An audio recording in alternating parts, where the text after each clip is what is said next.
Hey, thanks for tuning into our roundtable today on sales and marketing. We're talking about voice of the customer research and why it's a secret weapon. And the reason it's a secret weapon is because not many companies do it, but it's hugely impactful on both marketing and sales, not only on how much you spend on marketing and sales, but more importantly, how much revenue you can generate if you do this kind of research. So we're talking today with Ben Theifels and Nate Rupple, sales and marketing experts, about the application of voice of the customer research. And we'll also be talking about tips to do it yourself. Or, of course, if you need help, reach out. We'd be happy to help you. So, Jeff, we've been hearing a lot of talk about this VOC thing. Help us understand what is VOC. It's a weird word. What is it, and why would I care about this? So that's a good question. So VOC is voice of the customer, and voice of the customer is a practice of listening to your actual customer and not making assumptions about what your customer really wants and why they really like your product. And so the importance is that it kind of flows down into all your messaging, from marketing and sales. And a lot of companies, they tend to kind of skip this step and they make an assumption because they're domain experts, or they're very knowledgeable, or their sales guys are talking to their customers all the time, and so they assume they know the answer of what their customers really care about. But in practice, when you actually go talk to customers, you will often find a very different story about why they buy your product and what they like most and why they like you better than your competitors. And that's very leverageable information across sales and marketing. So, Ben, being a marketing genius, how does voice of the customer help improve marketing? And, what's the alternative to voice of the customer research? Well, voice of the customer research is super important for marketing teams. Instead of making assumptions about the value your product provides, you can validate your messaging based on hard evidence. So, without talking to people who use your product, you're really just guessing at the end of the day, as much as you think you might know about your customers. And unfortunately, this is the trap that most marketing teams fall into. They exist in an echo chamber, essentially, where internal voices are really the only ones that they hear. And while this can get you pretty far, eventually, as your deal size grows, you're going to run into more competition, which is going to require you to differentiate based on actual value rather than your perceived value to generate leads and win deals. So, by talking to customers, you also learn how people are actually using your product, which uncovers new use cases that can be shared with sales. And not only does this strengthen the relationship between sales and marketing, it also can improve your collateral, it can make your demos more impactful, and it gives product ideas about where to put focus in upcoming quarters. So it's really a win-win-win. Marketing wins, sales wins, and your customers win. Nate, so can you leverage voice of the customer research too? How does it improve upon the sales process? So, sales can absolutely benefit from understanding the voice of the customer before building out any sales outreach or even prospecting. Getting a baseline understanding of the true benefits and value that a prospect uh, and a potential customer could have with the product via the voice of a customer who's already using the product, enjoying the product, and reaping the benefits and value that you've previously sold them, gives us a great catalyst and springboard to jump further ahead in the sales process, because we can get right to the crux of not just what we believe the customer enjoys, but what we know they can benefit from. And so it allows us to accelerate the sales process because we can focus on the majors rather than spending more time on things that are on the lower value scale, but more of the things that drive action and get people over the hump to close more deals. So, Jeff, why is voice of the customer the initial and first thing in a sprint? So, yeah, that's a great question. The voice of the customer, as you heard from Ben and Nate, it flows down into everything. So companies make a lot of missteps, all the way from, how they're building their product to the features that they're pushing in their product, to all the messaging that they're, creating. So you spend a lot of money based on a whole bunch of hypotheses that you haven't proven in the marketing materials, in the product development, in the sales outreach. And so that's why you really do want to do it first. And a lot of companies put it off, or they don't do it at all. And it's people are naturally hesitant to pick up the phone and call a stranger and ask them questions that might be, I hate your product, but that's not what really happens. I mean, customers and almost everybody, they love to share their opinion. They want to help you. And so if you go out there looking, you'll find gold. It's almost cheating, frankly, to go out to people and to gather this information from customers, because it just provides so much insight you can leverage. So that's why you do it first. So Nate, in the real world, you have customers that do voice of the customer research, and you have customers that don't. So, how does sales outreach performance differ, from a customer that does that initial research and a customer that doesn't? I mean, what's the ROI from a sales point of view? One of the first things we do with any of our clients is we need to sit down and understand really who our target persona is and the benefits of the product or service and how they align to that persona. So as we craft outreach, that can be laser focused and targeted on not only the right person who can buy, but attributing the right value propositions to attract them and turn them into potential customers. The way in we do our discovery process, a lot of companies believe they know certain things to be true about the true benefits and value that their customers and their prospective customers really love. And that helps shape the direction of our campaigns. However, when they start off with the voice of the customer and they get an idea into the head, into the things that people are thinking every day and experiencing with their product or services, that gives us a real head start, because we have a true north.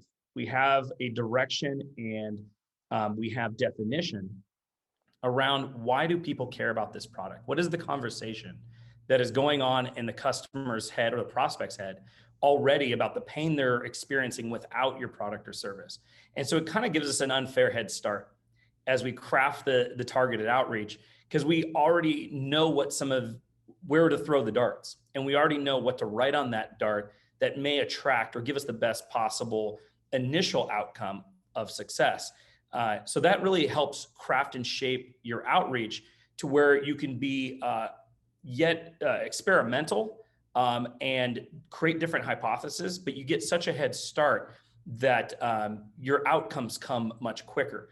Whereas when you don't have the voice of the customer to begin with, you have to create a lot more guesses, and you have to test a lot more different directions to see really what is the carrot that, when you dangle it in front of a prospect, allows them or entices them to raise their hand and say, I'd like to meet with you and see how this product can benefit me.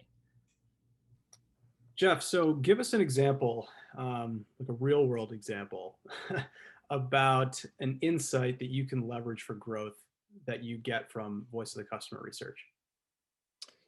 Real world examples of this are important. So just to give you an idea, we had a customer who wanted to enter a new market, and they referred to that market as nursing care or something like that. And we went to do voice of the customer research because they had a handful of customers in that space.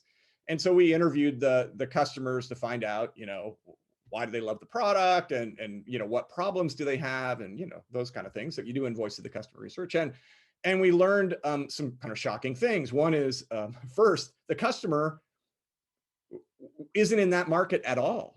In fact, the company had misidentified what these people actually do, and they worked in a market segment that had a very specific nomenclature and set of words and set of requirements. And if we hadn't done that customer research, we would have gone out selling them and talking to them in like a foreign language. So it was a complete miss. Another thing we found in that same example was we were talking to them about, their patients and their nurses. And because that was a big piece of the puzzle. And the customer corrected us and said, we don't have patients, we have clients. And we don't have nurses, we have caregivers. And so glad we found that out, or we probably could have spent a considerable amount of money in marketing and sales saying the wrong things to the wrong people and looking like we had no idea, no business doing business with these people. So, big risk avoided.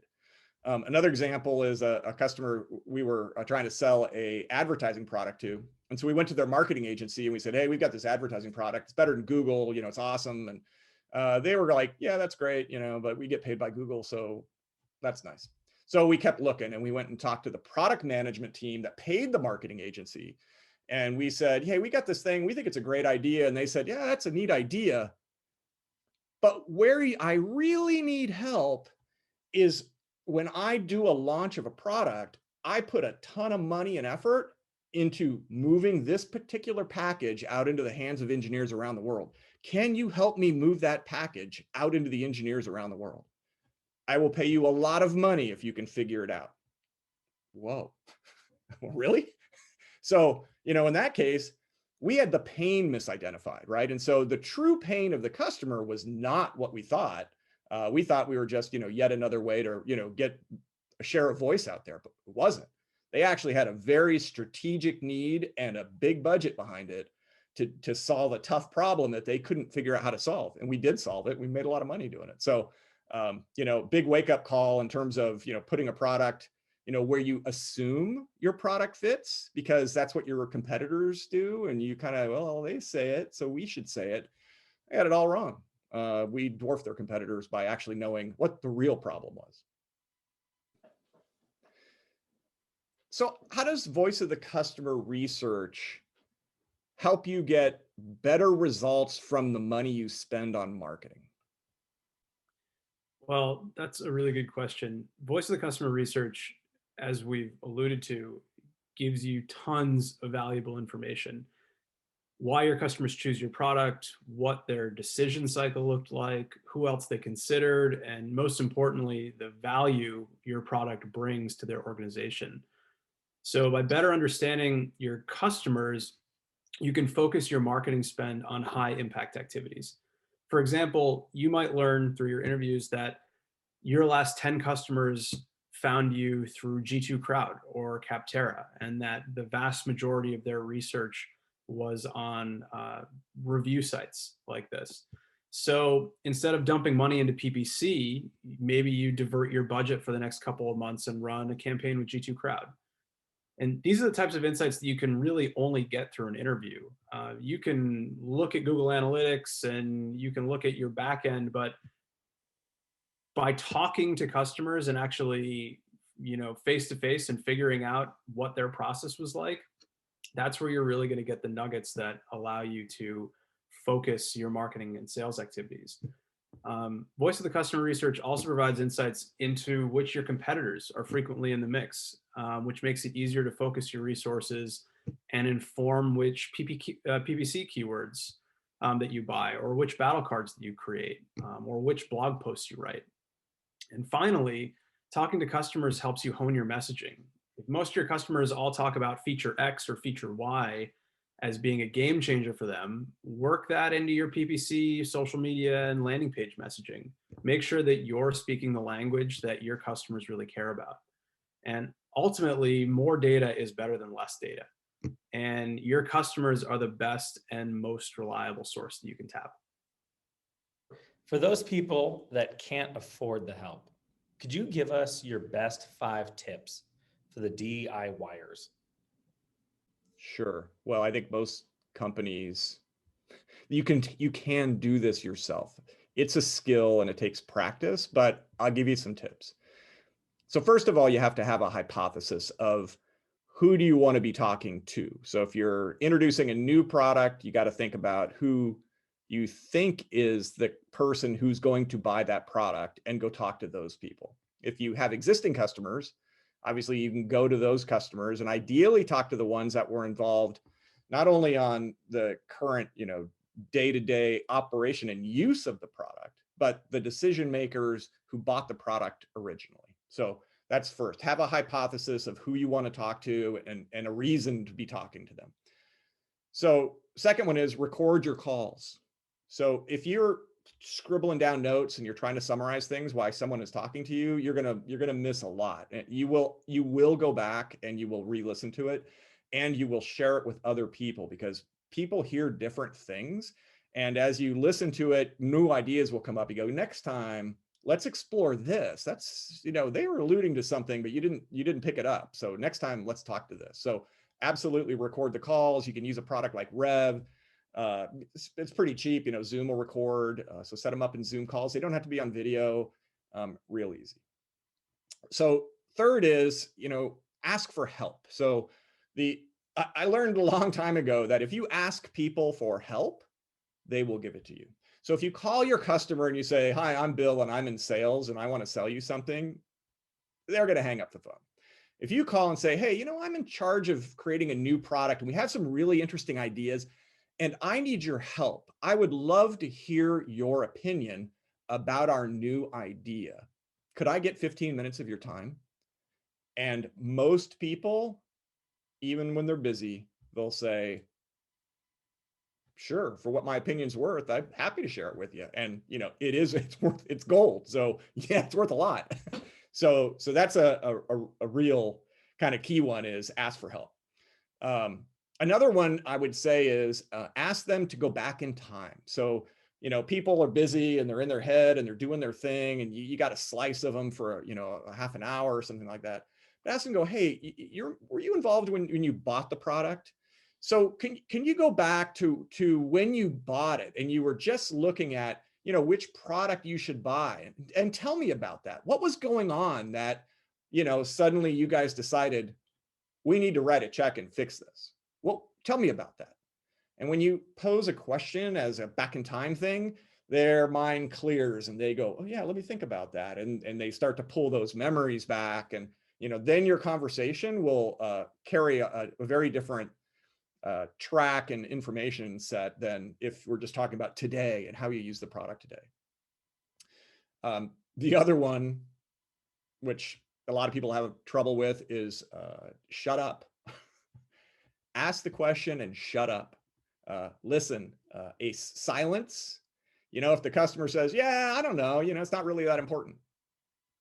Don't defend your product. Just sit there. Let them continue. Wait. It's uncomfortable, but they'll be uncomfortable too, and they'll start talking again and they'll peel things back. So shut up and listen. And I guess the last year, my free one was my sixth one. Don't stop doing it. Always keep talking to customers. Don't ever stop, because as soon as you stop, your competitors will start to learn things that you don't know, and your markets are always moving. So you can't stop this process.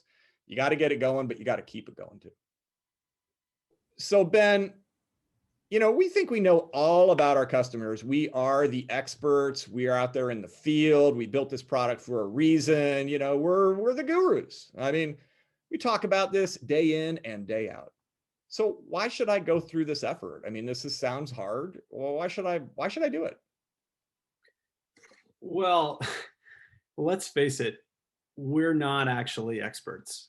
It might be a tough thing for some people to hear, but it's the truth. We, as marketers, might be experts in our product or our industry, but we're not experts in our customers. All of our customers are different, and they're buying our product for specific reasons, to fill a specific need. And this doesn't mean that we're ineffective marketers. It just means that we don't actually know what's important unless we actually ask them. So by taking the time to conduct interviews, you can uncover insights that you may never have even considered. The unfortunate reality is that most companies get the majority of their customer research from their sales team, because the sales team is the group that most often talks to prospects and customers.